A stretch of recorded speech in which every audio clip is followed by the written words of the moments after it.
Assalamualaikum, alhamdulillah. Terima kasih Pak Edi dari Sukajadi, Palembang, Sumatera Selatan. Sudah datang ke lembaga kursus Ita Yudhistira untuk belajar makanan khas Palembang dengan banyak variannya. Ada burgo, model gandum, ragit, dan mie celor. Alhamdulillah.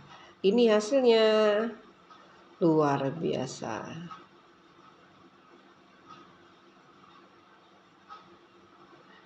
Terima kasih, salam sukses dari kami, Lembaga Kursus Ita Yudhistira. Salam makanan wong Palembang memang lemak-lemak nian.